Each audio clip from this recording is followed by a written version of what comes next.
జిల్లా కమిటీలో నాయకులుగా పనిచేస్తున్నాను.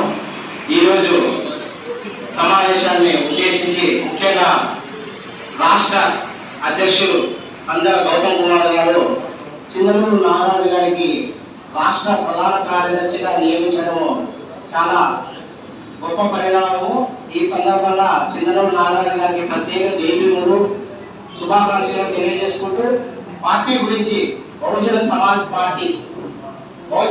పార్టీ యొక్క నినాదం ఏమంటే సర్వజన సుఖయ సర్వజన హితయ, అంటే అందరూ బాగుండాలి, అందరూ మంచిగా ఉండాలి, అందరి హితం కోరే పార్టీ బహుజన సమాజ్ పార్టీ. అది కేవలం మాటల్లో కాకుండా చేతుల్లో చూపెట్టే ఏకైక పార్టీ బహుజన సమాజ్ పార్టీ.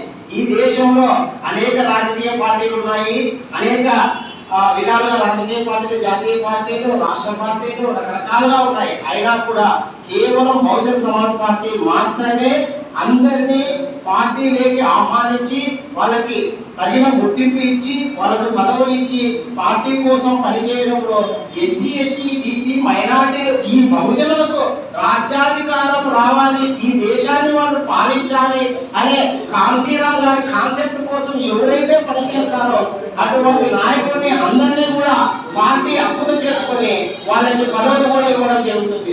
అంతేకాకుండా ఉత్తరప్రదేశ్ రాష్ట్రంలో బెహన్ కుమారి మాయావతి గారు బ్రాహ్మణులకి టికెట్, అంటే ఎమ్మెల్యే ఎంపీ టికెట్ బ్రాహ్మణులకి ఇచ్చి వారిని పార్టీలో కలుపుకొని బ్రాహ్మణుల చేత కూడా కలుపుకొని పార్టీని రాజ్యాధికారంలోకి తీసుకొని పోయి అంత గొప్పగా పరిపాలించిన పార్టీ ఏదైనా ఉందంటే అది ఏకైక పార్టీ బహుజన సమాజ్ పార్టీ మాత్రమే.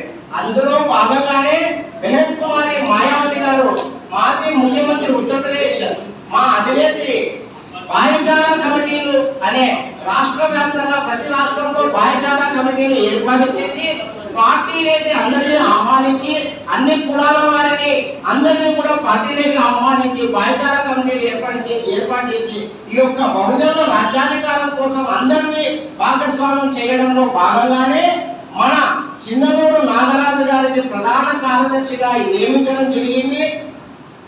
ఈ సందర్భంగా చిందనూరు నాగరాజు గారి గురించి మాట్లాడాలి అంటే రాయదుర్గంలో ఆయన అవినీతి, అక్రమాలు, మైనింగ్, తర్వాత గుళ్ళలో జరుగుతున్న రకరకాల దౌర్జన్యాలు, అవినీతి, వీటి మీద అన్నిటి మీద పోరాడుతూ అక్కడ పార్టీని ఒక ప్రతిపక్ష స్థాయిలో నిలబెట్టడం జరిగింది. కాబట్టి ఆయన చేసే పని, ఆయన చేసే సేవ, పార్టీ కోసం ఆయన కేటాయిస్తున్న సమయము, నిజాయితీ నిబద్ధతతో ఆయన పనిచేస్తున్న విధానాన్ని గమనించిన పార్టీ ఆయనకి రాష్ట్ర ప్రధాన కార్యదర్శిగా ఎన్నుకోవడం జరిగింది. అంతేకాకుండా ఇప్పుడు స్థానిక సంస్థ ఎన్నికలు రాబోతున్న స్థానిక సంస్థ ఎన్నికల్లో కూడా రాష్ట్ర వ్యాప్తంగా పార్టీ పరంగా అభ్యర్థులందరినీ రాష్ట్ర వ్యాప్తంగా సర్పంచులు, జిల్లా పరిషత్ చెప్పి ఎంపీటీసీ మెంబర్స్ ని అందరినీ నిలబెట్టి పార్టీని ముందుకు తీసుకువెళ్లే భాగంలో కృషి చేయాలని, ఆ వంతు కృషి ఆయన తప్పకుండా చేస్తాడనే ఉద్దేశంతో ఆయన మీద నమ్మకం పెట్టి ఈ యొక్క చాలా కీలకమైన బాధ్యతలో ఆయనకు పార్టీ అప్పచెప్పడం జరిగింది. కావున ఈ యొక్క సమావేశాన్ని ఉద్దేశించి మరొక ముఖ్య విషయం తెలియదు. మామూలుగా పార్టీ సమావేశం ఏర్పాటు చేసుకుంటే మా పార్టీ కార్యకర్తలు, నాయకులు, మా క్యాడర్లు అంతా కూర్చొని మాట్లాడుకునే వాళ్ళము. ఈ రోజు చిందనూరు నాగరాజు గారికి ప్రధాన కార్యదర్శి పదవి ఇవ్వడం అనేది ఆ సమావేశం ఏర్పాటు చేసుకోవడం జరిగింది. ఈ యొక్క సమావేశానికి జిల్లా వ్యాప్తంగా అన్ని కుల సంఘ నాయకులు, సామాజిక ఉద్యమ నేతలు, మైనారిటీ నాయకులు, రకరకాల అన్ని సంఘాల నుంచి, అన్ని వర్గాల నుంచి ఈ యొక్క మీటింగ్ హాజరు కావడం ఎంతో శుభపరిణామం అని తెలియజేస్తూ ఈ యొక్క అవకాశాన్ని ఇచ్చిన మా జిల్లా అధ్యక్షులైన కాసాని నాగరాజు గారికి మరొకసారి ప్రత్యేక జైలు తెలుపుకుంటూ చివరిగా చిందనూరు నాగరాజు గారికి ప్రత్యేక శుభాకాంక్షలు, ప్రత్యేక జైలు తెలుపుకుంటాను. జై భీమ్, జై భారత్, జై జై.